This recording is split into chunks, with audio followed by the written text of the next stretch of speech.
Hey man, it's Phil X, and you're watching Guitar Tales with Dave Cohen. And Guitar Tales, Guitar Tales. Like, what else do you need, right? Guitar. We're geeks, nerds, gear, inspirations, positive vibes. Look out.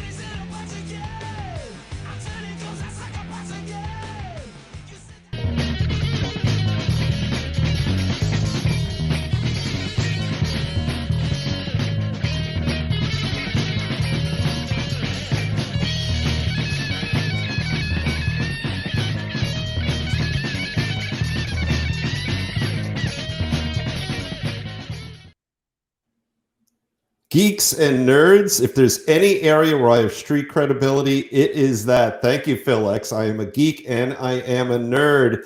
And I have to say, when we were playing our intro there, I was very proud to see in our virtual green room our great guest tonight, Joe Normal, actually kind of vibing a little bit to the John Doe and Generics tape from 1987. So thank you, Scott Guitarist Stengel, for putting all of that great stuff together, the intro, the eventual outro, getting us hooked up with a great guest, Joe Normal. We're going to learn all about him. And I would like to thank, as I always do every week, our sponsor, Mischief Studios, headed by the great Charles Larita, who is a guest of ours in season 1 here on Guitar Tales. Great music, great equipment, lessons, everything you need. Check out Mischief Studios.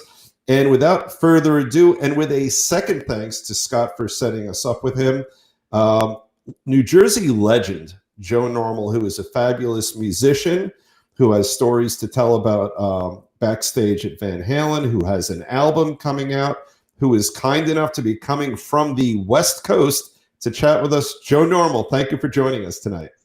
Hey, what's up, Dave? Thanks for having me. We are really happy to have you. And am I right? Were you really vibing to our intro music? Yeah, it definitely was. I looked into a little bit, like, what is that song, and it's like somebody's demo, right?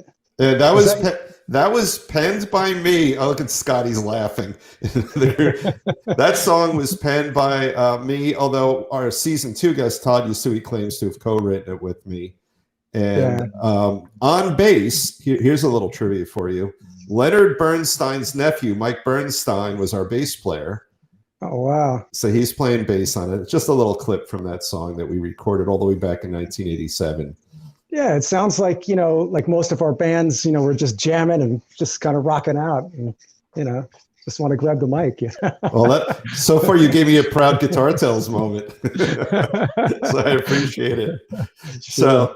So you were joining us from the West Coast. You're in LA, somewhere in a cool-ass town of LA. Yeah, I'm in LA, yeah. And are you doing anything fun out there? Just, surviving, just working it, recording, playing, just doing my thing. Oh, that is great. I mentioned recently, I was just out there a few months ago, and I just love that town. LA's it's got a lot going on, like the music business has changed over the years, Right. It's kind of like, we came out here when it was just like totally kicking ass, like back in the 80s. Okay, And, yeah. Built a life here and I'm settled here. But like you guys have Asbury and that's where it's happening, man, It really is. I'm embarrassed to say that I probably had a 25, 30 year absence from having gone to the Stone Pony. And I've been there a couple of times recently to see Liz Roberts of Girl Bossa Nova out there. And then we saw the great Matt O'Ree and his band. But literally 25, 30 years I hadn't been there. And I forgot how amazing the Stone Pony is. And Scott plays there all the time. And it's legendary. Yeah, totally is. Yeah. House of Independence, over at the Paramount Theater over there and stuff. And, they do the Light of Day stuff there each year. I've been out there for that a couple times. And, what always amazes me, and I forget this, is the level of musicianship is just the tops. It's insane. It is insane. So you just gave me a great question. I've spent a fair amount of time in LA. That same guy who co-wrote the song with me lives out there. And so I have a little bit of a feel for LA culture, not a lot, but a little bit. So as you're sitting there in LA right now, do you feel this level of longing and nostalgia for the authenticity that is Asbury Park.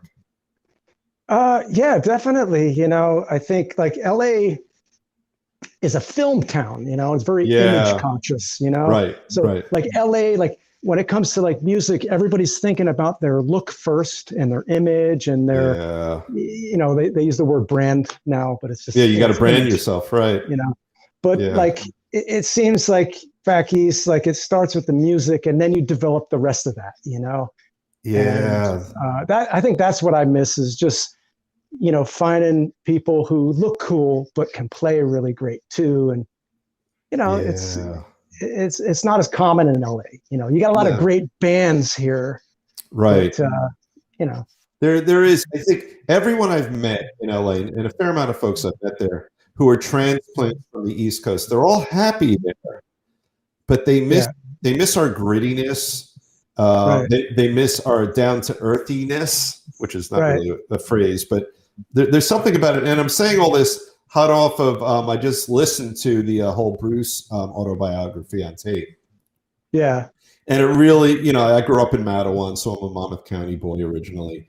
But you know, that really brought me back to back then what Asbury was. You know, he's still 15 years older than I am or so. yeah, But even, you know, the later years, it's still, you know, you go to Asbury right now, even the culinary scene is artistic, you yeah, know. yeah. I don't know. I was always eating backstage food, so I wouldn't know. Oh, that's right, right. Yeah, that's true. I mean, if you're talking pizza, that's a whole other story. You Oh, know? there's yeah, and I've had this discussion with my kids. You know, like they're my kids travel all over the place. There is no better pizza than Jersey anywhere, as far Yeah, as you know. that's true. Yeah, and bagels. I don't know if I haven't had a Jersey bagel in a long time, but like I grew up in Elizabeth, and we used to have on Elmore Avenue there was this Snoopy Bagel shop, the best Right. bagels in the world. You know, and Yep. then like any pizza place that you walk into there has the best pizza. Anyone. Oh, absolutely, absolutely. Yeah, And I don't care what they say on Barstool with the whole Hartford, Connecticut, a pizza. No, no. Jersey blows away Connecticut with their pizza. yeah, So yeah, Dave Portnoy, that's what I'm thinking of. You know, I yeah. actually watched that whole pizza thing, and no, Jersey beats them. So you grew up in Elizabeth. Yeah, I'm from Elizabeth. You know, my youngest years were in Bayway, and then before I turned a teenager, we moved to Elmora. Where's And that? Elmora is like if you're on, I don't know how to describe it. It's like kind of in the center of Elizabeth, towards Oh, okay. like between like North End and I don't know, Bayway. Right. I got you. I got you. It was like a step up from Bayway. There you go. You know, and then it's a step down into North End, and then you're in Newark, you know. Right, right. It's, And people from outside of Jersey don't even know that Newark Airport is in Elizabeth, right? right, yeah, yeah. Yeah. And it's Everyone the thinks it's borders, Newark. yeah, it's Yeah. Newark, you know, Budweiser factory, Yeah. you know, Routes 1 and 9. Yeah. Yeah. You got all that stuff up there. Now, did you ever live in Asbury, or was that just where you sort of participated? No, you know, like my first like real like exposure to Asbury was when I was going back there playing with Dramarama. If you guys are familiar with the band Dramarama, another Jersey band, I was helping out quite a few shows, filling in for Marky or for Pete on guitar, and we would do shows. We'd go back there and play several dates. And the big thing that we would do was the light of day concerts. And I couldn't believe it. It was like the Sunset Strip was in the 80s, where it's like people are there for the music, they're there for the scene, for the Right. nightlife, and you know, also they're there to support the cause and that. But it felt like people were genuinely there for the music and to support the acts and the artists. And I don't know, I haven't seen that since like the late 80s, early 90s in LA. And then to go back there to Asbury, which I don't know, I just thought of it as a beach town, right? I knew the Yeah. history of Springsteen and that whole thing, but like being from Elizabeth, like that was a million miles away from the scene where we were. Like we were more attached to like New York City. Oh, yeah. Right. And CBGBs and all that. yeah, yeah, Gildersleeve, CBGBs, the Bowery, you know, all those things, St. Mark's Place. And like Asbury to me was like we didn't go that direction. We went mostly north, you know, Yeah. and or across the water. So for me, going there with Dramarama was my first real exposure to it. I thought, man, this is great. It's like, we got to come here and try and be a part of this. And like I was saying, like I consider myself sort of bi-coastal, and I try to get there when I can. And I realize that, hey, I'm from here, and people here appreciate the kind of stories that I tell and the music that we make. And, so I've kind of like put some effort into kind of bringing some of that more into my my style. Yeah, because like I was saying, like being in LA, people think, oh, he's an LA guy, 80s glam rock or something. But I started I started back there. Yeah, well, it's interesting when we start unpacking, which I guess we could do right now. I watched and greatly enjoyed Small Town Factory, your video. Thank you. And here's what I think was really cool, because you are tough to categorize, as an artist. In a good way, you're tough to categorize. And one of the things, I love the song. The verbal imagery was great. It was catchy. And then one of the things that I picked up on that you did with the video, you made the factory a character in your video, not just your song.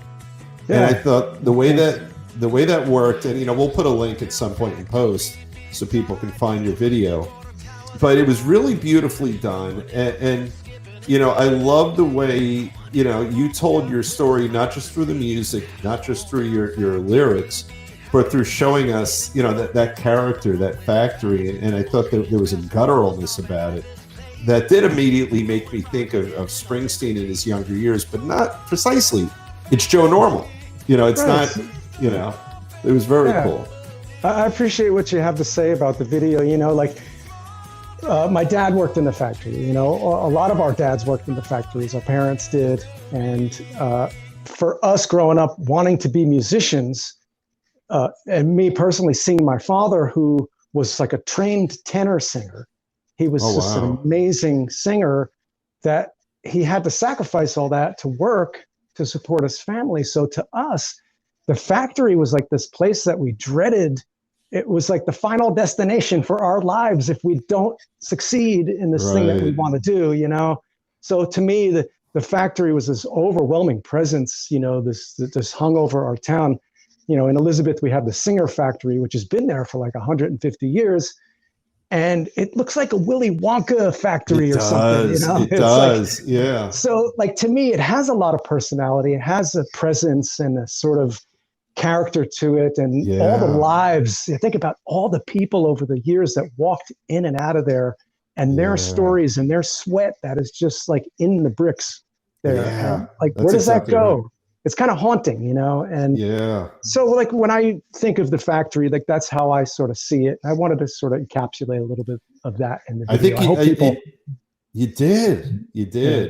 I thought it was really special, and I think, and I guess now I'm confirming, I understood. I thought in the moment that I understood what you were trying to convey, and you did. I mean, it came across. Thank you. And at the same time, there's this beauty there, because without that factory, we wouldn't be here. That was the livelihood that it was given to our parents. And, so we're grateful for this thing, but it's like, it's there. Well, there's pain, right? There's a pain associated. Yeah, exactly. And we grew up in the shadow of that factory. And then like my father, who got laid off in his mid 50s, was an unskilled worker. What's he going to do with the rest of his life? He couldn't, he never recovered from that. And so, in Elizabeth, we have Wilson Jones, which was where he worked in the big factory there over like borderline Linden. Okay. And then there's the refinery, and I think the Siemens mattress company was over there in Elizabeth. There's quite a few buildings and quite a few places where our parents worked. Yeah, and it's funny, when we watch The Sopranos, you have the turnpike cutting right through Elizabeth, right? In the intro to that show. Yeah. I've seen that many, many times coming over the Goethals Bridge. From Staten Island. And I'm always amazed by the sign, and I tell this to everybody. New Jersey welcomes safe drivers. So in LA, where people cannot drive to save their lives, it's like, No, they cannot. I'm that guy who's all calm behind the wheel, and while everybody's like all road rage and shit. Oh, it is. Yeah, LA. Oh my God, the 101, everything. Yeah, Yeah, yeah. it is rough out there. Yeah, it's like, 8 lanes wide and everybody's trying to change lanes at the same time. Oh, they're so It's angry. just chaos, man. And Yeah. I've done it. You get on one side, but in about 20 feet, you have to get to the other side, and no one will let you through. Yeah. It is stressful driving out there. I do not like driving out there. It took me a long time to realize why, like when we first came to LA, was I always getting lost every time we got on the freeway. Like, the 101, like, I don't know if people know this, but like odd number freeways run north and south, and even number freeways run east and west. But when you get to LA, the 101 will say 101 west, 101 east. And I'm like, what the fuck is this? And I would constantly get lost because I realized that the 101 is heading north, and then it turns, and then it goes back up. So that little part there, like in the San Fernando Valley, North Hollywood, I would always get lost there, and I could never figure it out. And then I was like, oh, I had to look at a map to see it. This is before GPS. I know. I've gotten lost there too before GPS, and all the canyon roads out there. Yeah, I was there in the one of the Malibu fires and got trapped out there for a little bit. Yeah, the fires. Yeah, they're pretty rough. Oh, look at it. Scott wants to get us a drink. All right, I'm going to use this as an opportunity. If you get us a drink, get a mug. Here we go. I stink at this. There we go. A Noise Network mug. We have a merch store so people can buy from Noise Network. So, all right, let's go back in time a little bit if we could. Sure. So I love, first of all, I love your purple guitar, but I want to go even before that. How old were you when you first picked up a guitar, and what led to it? My first instrument was piano, and then drums, and then guitar. Guitar, I was self-taught on guitar. I had a little bit of piano lessons growing up, and then like junior high school, I played the drums in the school band. I played timpani. I auditioned as a piano player, but I wasn't good enough. but our teacher, his name was Mr. Berger. He was the best, and he like worked the shit out of us. And his big thing was the drum section. So he saw that I had rhythm. He's like, you know what? We need a timpani player, Joe. I'm going to have you come in, and then, we'll work you up on the piano. And I ended up playing like bells or xylophone and stuff eventually. But those are my first instruments, but like I was a Beatles fan growing up in the 70s, Paul McCartney was huge. And, I already was familiar with the Beatles and stuff. And there was a picture, probably like around 1964, 65 Beatles. And I liked John Lennon, when I picked up Lefty on the guitar and I saw John Lennon, and I was like, no, he's holding it the other way. So I switched. That's amazing. That is amazing, by the way. I could have stayed Lefty, and like McCartney, but just like Lennon was kind of my first maybe guitar. I don't know if I would call him a hero necessarily, but the first like maybe person I was aware of that was like the guitar player in the band. And kind of the way that worked for me was when I knew that I wanted to play guitar, I started drawing pictures of it, and I would hang them on my wall, and I had this wall full of all these guitars that I drew. And my grandfather called one day, and he was on the background strumming some guitar that he got. One of our cousins. My grandfather, and he didn't know how to play. He was like singing some drunken Irish tune or something. Okay. And I was like, oh my God, Pops has got a guitar. We got to go over to Grandma's. We got to go see this guitar.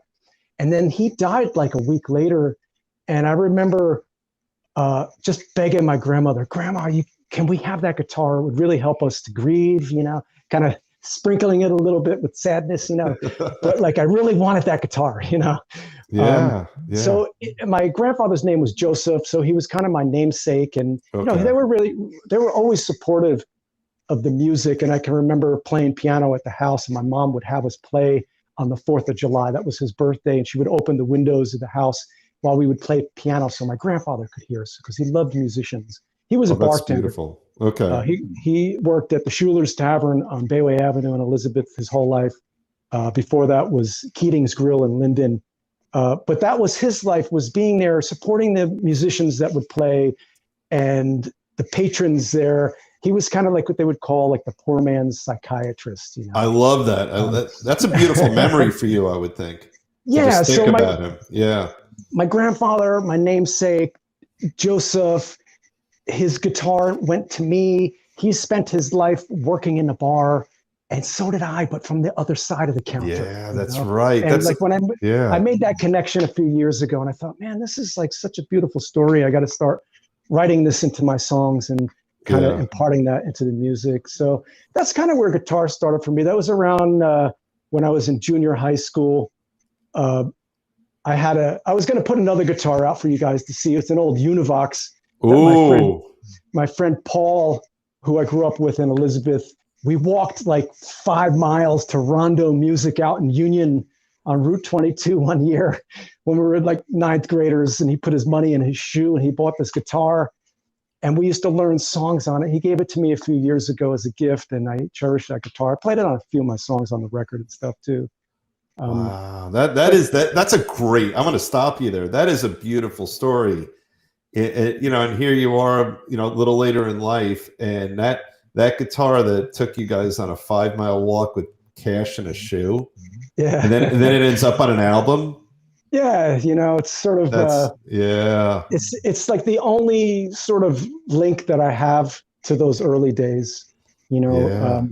As we got older and we're really pursuing the band thing harder, like in the 80s, we sold everything to go to London with the band, so I didn't take anything. I had to take like 2 pairs of underwear and a pair of socks and a guitar, and we got one-way plane tickets. Well, we can get into that, but like, I don't have any of my first guitar or any of that shit. So when Paul gave me his old Univox, it was like, yeah, here's like, I can hold on to this and kind of be transported back to that time and remember how bad we wanted this, how hard we practiced all those records. Like, there was no YouTube. I mean, you were picking up the needle or rewinding the cassette to learn your solos and the guitar intros and all that shit. And, we worked harder to learn back then.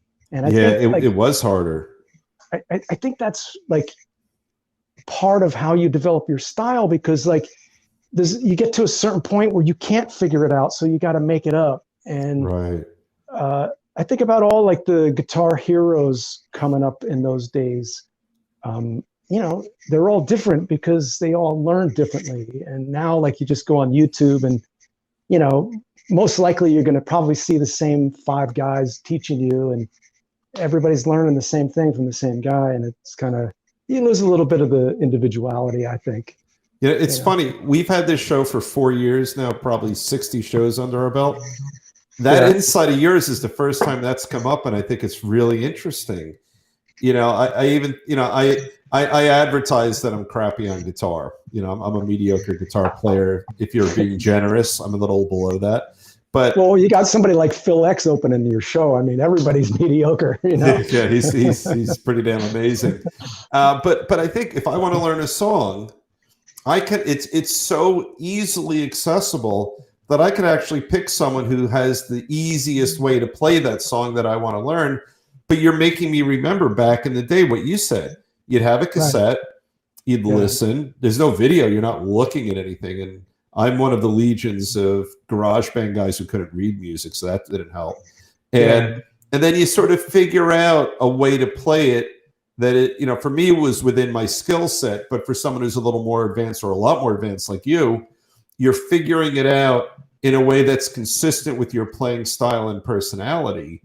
And I think you're right that, I think almost everyone agrees the best songwriting we've heard came from the 70s. But I bet, when you talk about the 70s and the 80s for playing, before we had the advent of YouTube, I think it forced people to develop, you're right, it forced people to develop a style more consistent with who they were as musicians.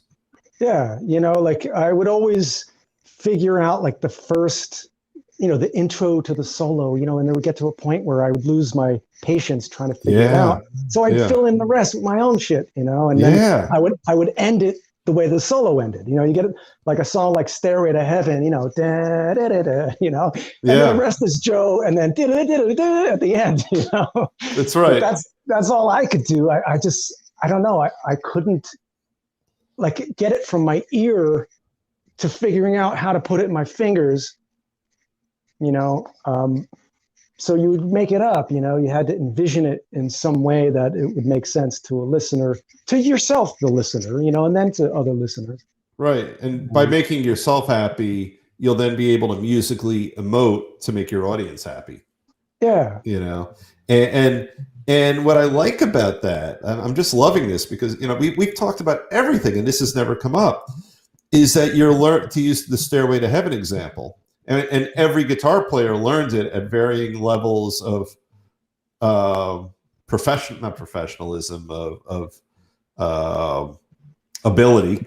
Yeah. But, then because we have to fill in the blanks, all that we're really doing is Jimmy Page is helping teach us about song structure and playing so that we could then each develop on our own. Whereas today, I mean, I can't even imagine if you were to, pull out your iPhone right now, open the YouTube app and say how to play Stairway to Heaven. I bet there's 1,000 or more. Yeah. I mean, it would be an interesting number to look at how many, either tens or hundreds or thousands of people out there would be teaching us how to play it. So that's pretty cool. And I don't know if there's a fix to this because, I mean, God knows even we are attached to our computers and smartphones and all that. But for the people coming up, it's like that on steroids. Right. Yeah. I mean, that's like a crutch, and yeah. Like I have a couple theories about it. I call it revenge of the nerds, like guitar, rock and roll is from the waist down, and for years, like, it was like a ballsy dominated music. Yeah. And then the 80s come and all this tech starts to come in. And then suddenly it's like computers and like now the nerds are winning, and it's like gone is all the balls and everything is tech now. And it's like, you're right. How to edit on the computer. And it's like, I can make this joke. I call it Revenge of the Nerds. Cause it's like that's a good point though. The balls have been like sucked out of rock and roll and it's all done on a screen now. And it's like all the tech guys won.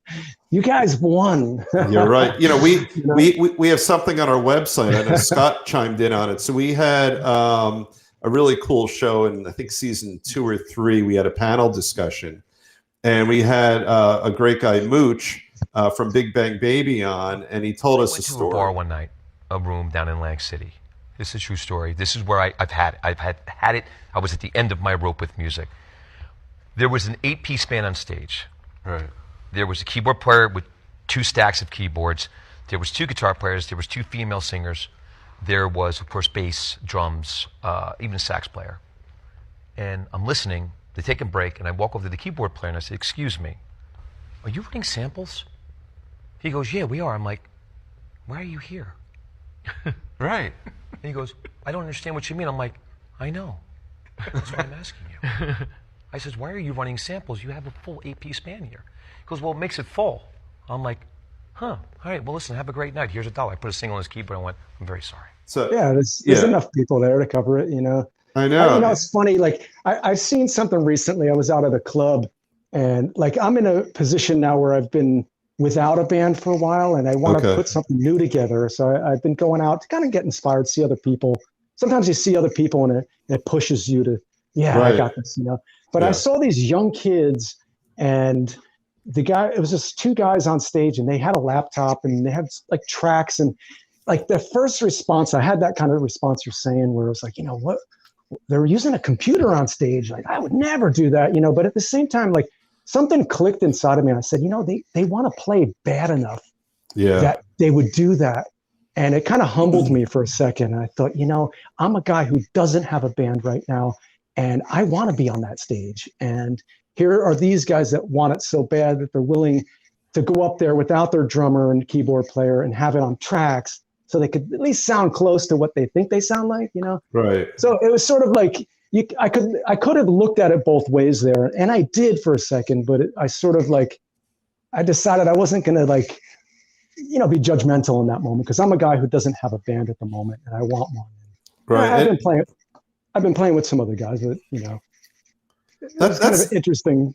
That's a healthy inner dialogue. I like that because it's not even just music. Like in life, every so often, you'll encounter someone and maybe your gut instinct is, what are you doing? Like, why would you do that? And then what you did is, you sort of, it could be professional. It could be, why are you in that relationship? It could be a million different things. And you took it to a better level. You took it to a healthier level. And you said, here's a couple of guys who love music, who want to perform music in front of people. And for whatever is going on in their life, they don't have a drummer and a bass player or whatever, was missing in their band. And they're making, a little bit of a compromise. Maybe they're less happy with a track than you were. Maybe they go home and they question themselves later than, what the hell am I doing? Did I ever think that I'd be, that my bandmate would be, an Apple iMac or, or Mac Air? I'm going to get the word Revenge wrong, of the Nerds, I'm telling you. Yeah, you're right. Yeah, I know. Now, do you have views about like tube versus modeling amps and things like that? My main amp, like when I play on stage, like real stage with the band kind of thing, I have like Fender. I like Fender amps. I have this Blues Deluxe reissue. It's just a 112, and I run 2 of them in stereo. That's like my big. That's when I'm going for like Joe the guitar player kind of sound, Right. But like when I'm recording, I don't use that. I got this crummy little. It's an acoustic 110-inch digital amp. Like it's not a tube amp. What do you call it? A solid state amp. Yep, but it sounds fucking great in the room. The key is don't mic it close. Okay. Like what I'll do is I'll play the part that I want to record, and I'll move my ear around the room, and wherever it sounds good, I'll place the microphone right there. Interesting. And, I could be 3 feet away. I could be 8 feet away or whatever, and that's the sound that I want for the song. That's what I do. And I don't know. I'm not like a Marshall Plexi guy. I'm not like, an AC30 guy. I just, there's a point like, I want to say like towards the late 80s where I realized there was like a road I was on. I was like, I could either like work really hard to be a fucking amazing guitar player, or I could start working on songwriting and be a songwriter. And I thought about that. I was like, there's going to be more, there's going to be more guitar players that I'll be in competition than there will be good songwriters. Absolutely. So I thought, I'm going to do, I've got a way that I look at the world. I'm a storyteller. I was already writing. I'm a writer. I write poetry. I write short stories. I already have that. So when I bring that to like lyrics, I understand rhyme and meter and that type of thing and storytelling. So it was like, I'm going to put the love on the songwriting. So towards like the big band that I was in at the time, we were called the Zeros, and we were the purple thing. I still have the purple in my life, but Sammy, our singer, he was the main songwriter in the band, and a lot of what we did was his stuff. So the songs that we contributed or co-wrote never got recorded. So around 92, when we left that band, it was like, all right, now I can really focus on being the songwriter. My brother and I, we were in that band together. So Jimmy and I really like put all our cash in the songwriting bank. And now like, I go out with an acoustic guitar and sing my songs. I can also back myself up in a recording setting and play screaming solos, or when I play with the band. I admire Bruce Springsteen, who, everybody in New Jersey does. For years, I did not until I understood him. I didn't understand Springsteen until I got satellite radio and I started listening to the Bruce channel. I'm like, oh my God, I missed out on this, Me too. I remember like in high school, my friend Leo was way into Springsteen and the River album and before that. And I didn't get it. Candy's Room. I liked Candy's Room. There was something about it. It reminded me of like Lou Reed. It reminded me of like a blistering Mick Ronson kind of solo in it. Because I was into Bowie. And but it wasn't until the satellite radio thing about, I don't know, was it 6 or 7 years ago that I really started to understand Springsteen. I jumped very late on that bandwagon too. I grew up 2 towns over from him, and all through high school I couldn't stand. I disliked him, and I was wrong. At least. Were you into British rock? Yes, that was the whole thing. Well, you gave me the best segue. 2 things. because as I was running some errands and I had my adult daughter in the car with me, we were on one of your pages.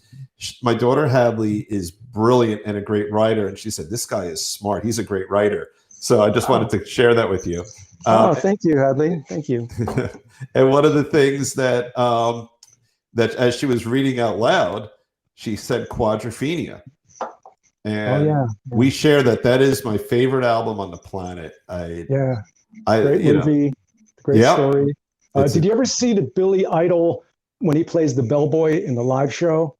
Yeah, that's the best, man. It's just a great. I get chills thinking about it because he was so arrogant, and then Roger Daltrey kicks him in the ass when he's walking off stage. It was the best, Quadrophenia, incredible movie, incredible. The whole album. There's not a weak song on it. In 10th grade, we had to read a poem to our class for what was our teacher's? I forgot my teacher's name, Polanowski. And I read "I Am the Sea" and pretended it was a poem.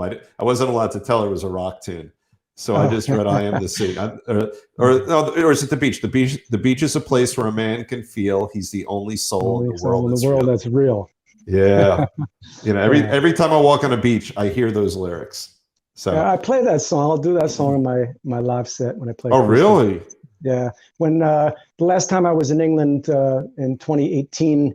We were out in the countryside. I was out there with Dramarama again. Okay. And there was this older guy who was an old mod. He comes rolling up on his scooter. A real mod. You met a real mod? A real mod. And he was like in his 70s, and got to chatting with him. And he had prostate cancer, and he was out on the road with his scooter spreading the word about, prostate cancer in men and that there's support. And I guess he was at some concert, and who's the drummer for Who that replaced Kenny Jones? Kenny Jones, Kenny Jones was big in the British community for prostate cancer. And I didn't know that. Festival, there was some mod thing that he was there at for, and I got to talk to this guy, and I just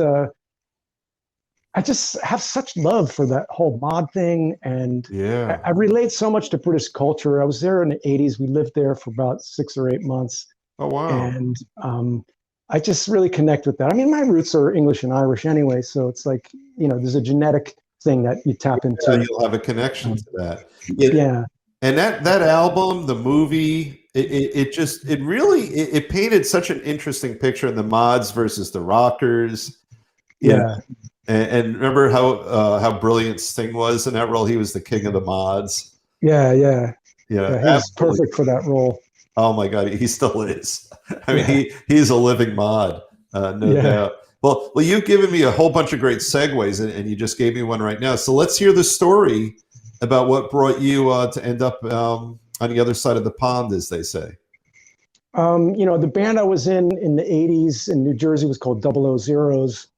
And, based out of Elizabeth, we were playing all the clubs there, the Dirt Club, Hitsville, the Show Place. There's all these like Jersey clubs, and then New York CBs and Gildersleeves and stuff. And we kind of got to the top of our scene because we wrote a song and recorded for Howard Stern when Howard was still on AM radio. He was on NBC. WNBC. And Sammy had the song that he wrote, and we recorded for Howard. And Howard started playing it every day. He'd open his show with it every single day. And we kind of started to get known for that. And I don't know what happened. I guess we were hoping Howard would bring us onto some of his live gigs that he would do. Like he would do these like theater shows. And I guess birthdays and things like that. Yeah, and he wasn't really interested in helping us out. And it was like we started to get known as the Howard Stern Band, but we were more like a glam rock band, kind of that leaned into a little bit of Alice Cooper theatrical kind of thing, but we had a real like romper room, funny kind of childlike thing too. Okay. So it was very colorful and just quirky and funny and vulgar at the same time. And that's perfect for Howard. Yeah. Yeah. So I guess around 84, we got offered a demo deal with Atlantic Records. Jason Flom, who became like the hugest thing in the world in the record business. We did a demo deal for him. It didn't pan out. We didn't get signed, so we released it on our own. And I don't know, we just felt like we got as far as we could in the New Jersey scene. And we admired like Twisted Sister, and we admired the Stray Cats, who we both heard had went to London to kind of get their success. And we thought, we're going to do the same thing. Oh, that's cool. Bright idea. We're going to England, So we basically took everything down to English Town, and we sold everything that we English had. Town auction. Yeah. I know it well. I know it very well. Yeah. And we got one-way tickets to England, and we got there, and like within a month, we had our first gig, and within 2 months we were like headlining. We were playing the Marquee in London, Wardour Street, and we just kind of immersed ourselves in the London scene. And over there, glam rock had kind of peaked already, like with Hanoi Rocks. Poison, which was on the West Coast out here in LA, hadn't gotten a deal yet. They were still like doing fan mail and stuff. And oh, really? A buddy of ours over there, Kelv Hellraiser, was big on the glam rock scene in London, told us about this band Poison out in LA that are going to be huge. And Guns N' Roses wasn't even a thing yet. No, they came later, right?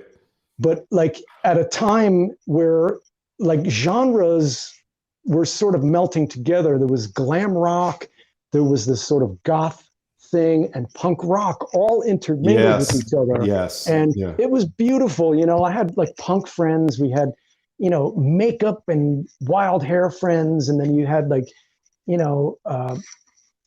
just rocker friends, like that Hanoi Rock cowboy kind of looking thing, Yep. Everything was all in this sort of same melting pot. And then you'd be listening to music in the clubs, and they'd be playing Prince and Madonna with The Cure, and Frankie Goes to Hollywood mixed with, Bauhaus and fucking Ziggy Stardust and stuff, and Mark Bolan and T-Rex. Like there was like this real sort of like, I don't know, soup of music that they would play. It's healthy. Yeah. And like, as time would go, everything became more and more subgenre and specialty. And like, I hate specialty. It's like, I think what you started out talking about, like what I do and how I'm hard to classify, because like I grew up with AM radio, and you had like R&B, and you had pop, and then you had a Hocus Pocus by the band Focus, which is like a total rock and roll heavy metal instrumental. And then you'd hear Deep Purple followed by, Neil Sedaka, I never thought of that. AM radio was, what a great incubator. AM radio was, because I grew up on, WABC, right? That's where we would hear most of. Harry Harrison. Yeah, that's right. Yeah. And you would get, we would drive to Florida, and we would get WABC sometimes down to the Carolinas, like New York ABC would go really far back then, I remember. But you're right. You get Neil Sedaka, whose aunt once bought me a Hanukkah present in Florida. That's awesome. yeah, that's an interesting one. And then you'd get I guess even back then you'd start to get the Eagles. You had the singer-songwriters, the Jim Croces. Was that the Cello Say Brandy? You're a fine girl. That's on my playlist as we speak. And then you'd hear Mood for a Day, not Mood for a Day, Heart of the Sunrise, not Heart of the Sunrise. What's the big song off of Fragile that plays the harmonics? Roundabout. Yeah. So you'd hear Roundabout on AM radio back then. Like an 8-minute song. Band. Yep. I love the Steve Miller Band. I remember, like you were talking about, like really young and like the inspiration. Where did you get your inspiration? I remember I had the sheet music for Fly Like an Eagle, and there was a picture of Steve Miller on the cover of it playing a Stratocaster. And it's the guy with the guitar, because I hadn't moved over to guitar yet. But somebody told me, Joe, you look like Steve Miller. And dude, the stars went off in my eyes, man. I was like, yeah, I look like a rock star, man. So what was I, like, 10 years old or something? But the seed was planted. Thank you, Steve. Yeah. and what I do these days, I have Apple Music, and I'll just say, I don't want to say it too loud because it'll happen, but I'll say, hey, SIRI, play. Right. Yeah. And because my phone's right next to me, and that would screw up, and Scott would get mad at me because I'd screw up our audio.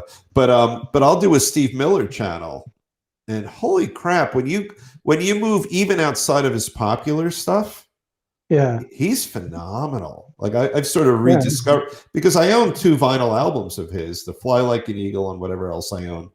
Yeah. But stuff that I had never heard of growing up. He's just great guitar player, great songwriter, great singer, or a good singer, I guess. Good Yeah. singer.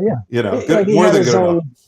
He had his own thing. He wasn't Yeah. like virtuoso, but he like produced, like the records were produced in a way where it kind of had, I think he had a level of artistry. Mm-hmm.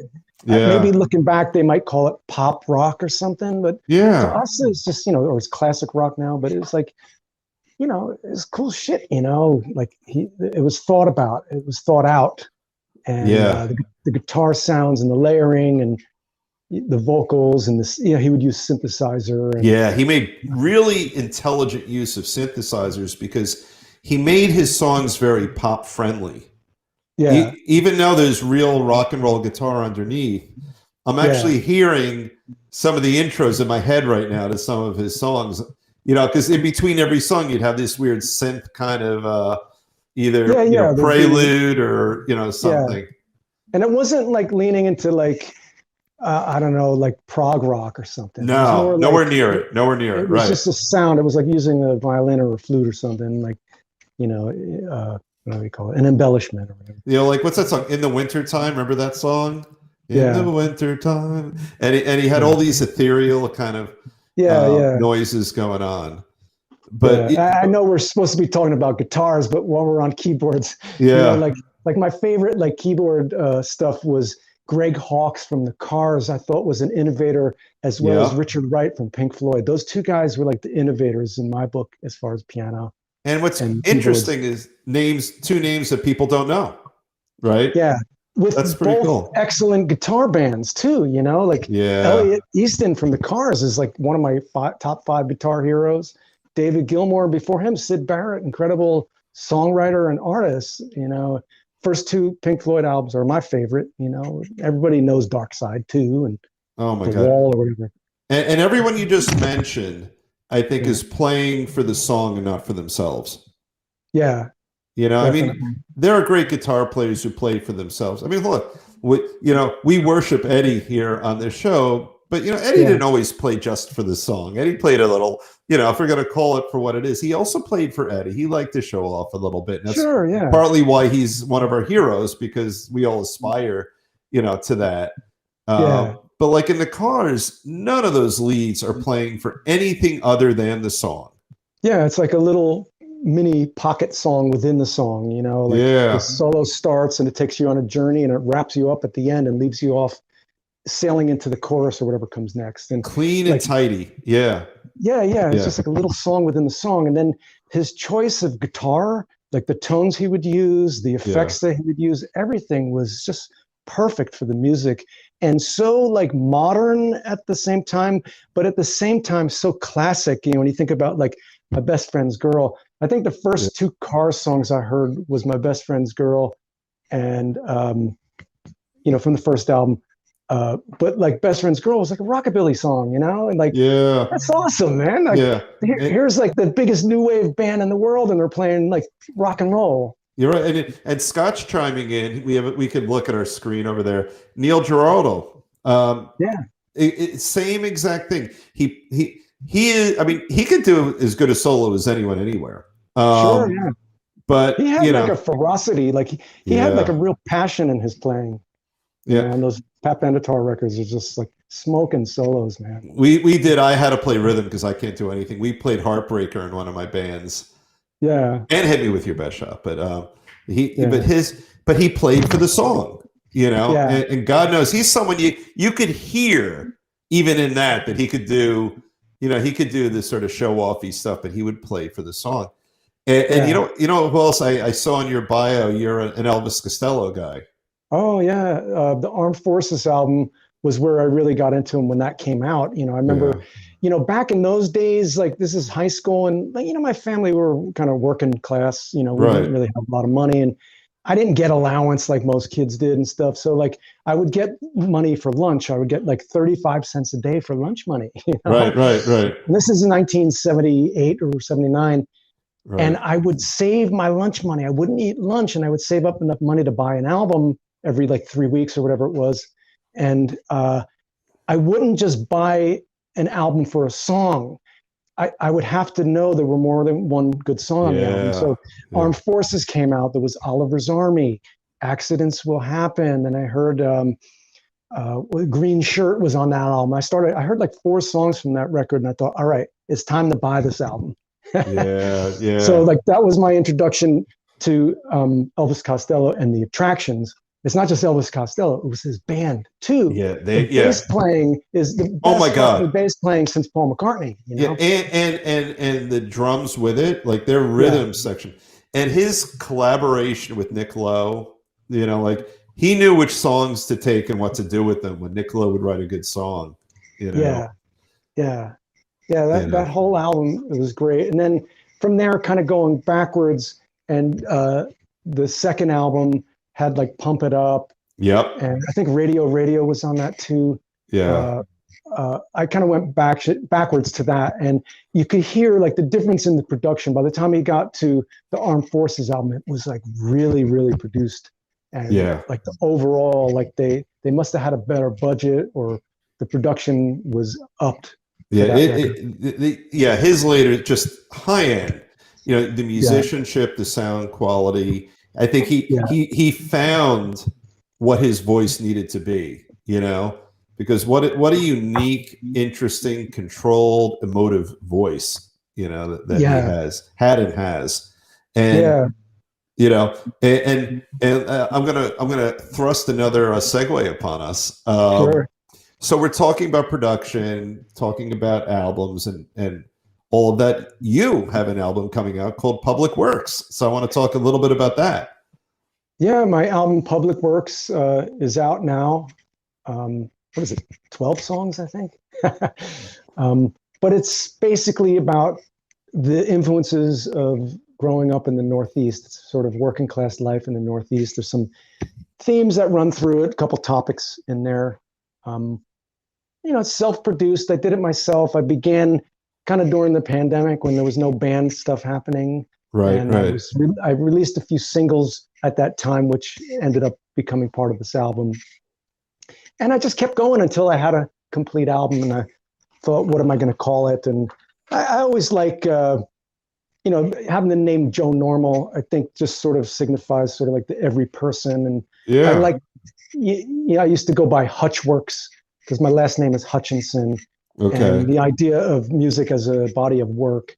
And I like Public Works because the appeal that it's like for everybody. I'm hoping that there's some topics that most people relate to, like summer jobs and, you know, working life and the struggle for survival and stuff. And when I say survival, I just mean, you know, just to make ends meet, you know. No, I know. And by the way, if anyone's watching right now, pause your screen, and we have the QWERTY, or the QR code. It'll take you right to everything that Joe Normal has right there. Scott's put it on the screen. So if you pause the show right now, you just take out your iPhone, or if you have a Samsung or one of those, I'm sure it'll work too. And that'll take you to the album, and I'm sure many other things. But yep. Look at that. Scott said somebody scanned the QR code. So that's fabulous. Oh, thank you. Appreciate that. That's good stuff. It's very good stuff. And I have it like on my website. You know, people still buy CDs. You know, at shows, people buy CDs. And I know people think, oh, nobody listens to CDs. Well, people don't buy them to listen to them. They buy them because it's like a souvenir. They listen to it on Spotify or Apple Music or whatever. And it's available on all the streaming things. But if you'd like, you know, like a tangible thing you can hold. You know, I have them on my website or whatever. So. Yeah, I think that's important. You know, we culturally have lost so much in terms of the tactile. You know, I mean, everything resides in here, and you know, in my personal and professional life, I'll get journals, and I'll make notes, and I like, you know, the feel, and there's something different about it, and if they're listening on Spotify, they could pull up your picture, you know, and look at you. But there's something about the CD, which is, you know, it is the stepchild of the vinyl album, you know. But they could hold that and look at you and maybe read some notes. And there's something so much better about that than having it purely digitized. Yeah. So So that's exciting stuff. So we have all the information. Normally I would say it, but we've got your website, joenormalusa.com, That's at the right. bottom Yeah. of the screen. And now let me ask you this, because we're actually coming up, believe it or not, we're coming up on the full hour already. Wow. Man, that went fast. It has never failed in 4 years. Every guest we've had, including, by the way, we had an LA producer on who thought he knew. He's a dear friend of mine. Thought he knew everything. He assumed it was about 10 or 15 minutes, and I think we went about 65, and it flew because it's fun to chat. Wow. What do you have coming up? What are you looking forward to for the remainder of this year? I'm working on my next album. You know, I'm kind of set myself a goal to do an album a year and like a holiday song a year. Oh, I like that. So in 10 years, I'll have like an entire Christmas album. It's kind of what I'm hoping. That's a great idea. But so like that's kind of like my musical ambition, like recording wise. But I do want to get back out there. I kind of want to have a band situation. In the meantime, I'm doing solo acoustic shows. I've got 3 private events I'm doing this week. I want to get out to that Asbury scene and play there, but if I do, I'd like to do it as a band. Yeah. So that's kind of like in the works. And then the main thing that I am gearing up for is I'm going to do a rail tour this summer. Towards the end of the summer, I'm going to do an Amtrak tour. I've always wanted to go tour on the train. Oh, wow. Part of my thing is I've got a little visual impairment, so I don't drive anymore. And solving that problem with touring has like been an issue for me. And I thought, well, what if I could take the train? You know, I've always wanted to do that, like the Beatles on Hard Day's Night. That's a great idea. I actually just saw last night that Neil Young has something he's doing. It said the Coast Tour, and there was a train on his poster. I thought, oh shit, I think he got the same idea that I did. So we'll see what happens with that. But Amtrak has Coast Starlight, and it goes all the way from San Diego all the way on up to Seattle, and you can choose 10 destinations on the way over a month. And I'm going to put that together. And my son Drake is a big train fan, and Drake's 21. Drake has autism. Okay. And that's kind of a thing for our family. It's a big thing in our family, and we do all kinds of train activities together. And I thought, what if Drake and I could go on tour together and just have a father and son adventure? And, I just, play a few shows here or there. Then we kind of geek out on all the Amtrak stuff and, make some videos of it to remember it by. So that's kind of what I'm gearing up for this summer. And if anybody wants to kind of donate to a little film that we want to make of the tour of the train, you can go to my website. There'll be a little PayPal thing there, or on my YouTube, there's a donation link there. In any of the videos, just go to one of my videos. You'll see a donation link there. Well, that's perfect. We got the QR code on the screen. Same thing right now. Pause our show a little bit, and you could put your phone up to it. That'll take you right there. Yeah. Well, that's exciting stuff. Any like merch that you buy, any albums that you pick up or whatever, all that money is going into support whatever tour that we do with this rail thing that I'm gearing up for. So well, that's exciting stuff. I'll give you dates for that. I'll let you know. Well, and if you ever, not if you ever, but when you come to Jersey, look Scott and I up. Scott lives right near Asbury, and I live close enough to Asbury to easily make the 45-minute ride up.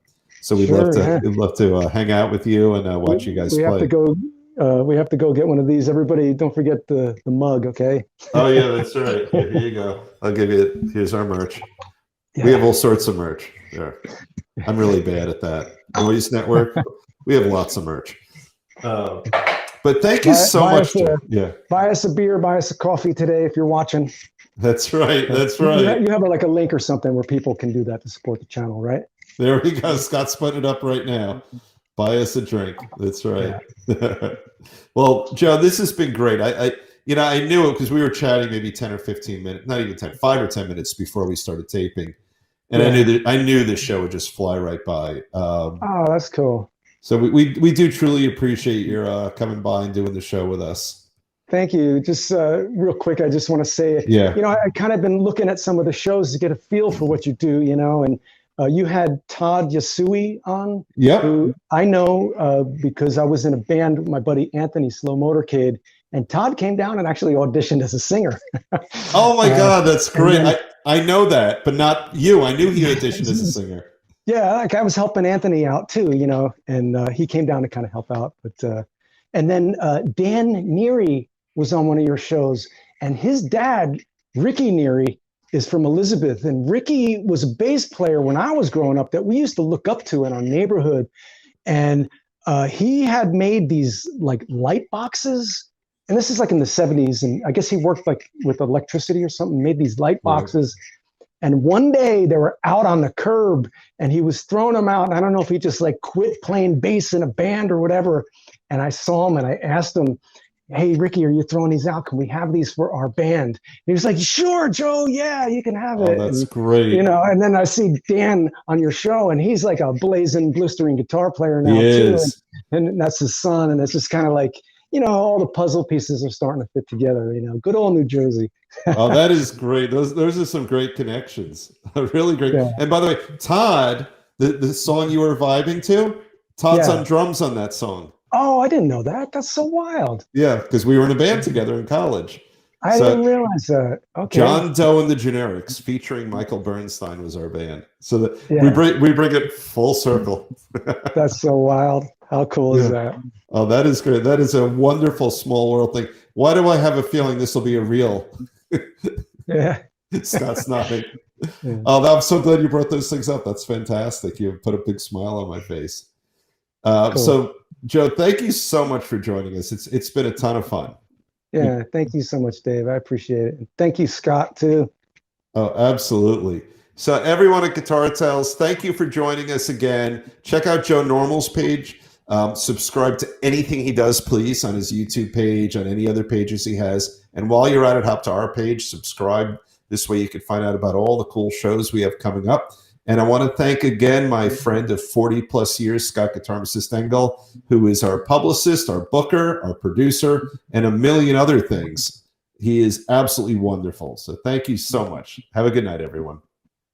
Take care. Take care.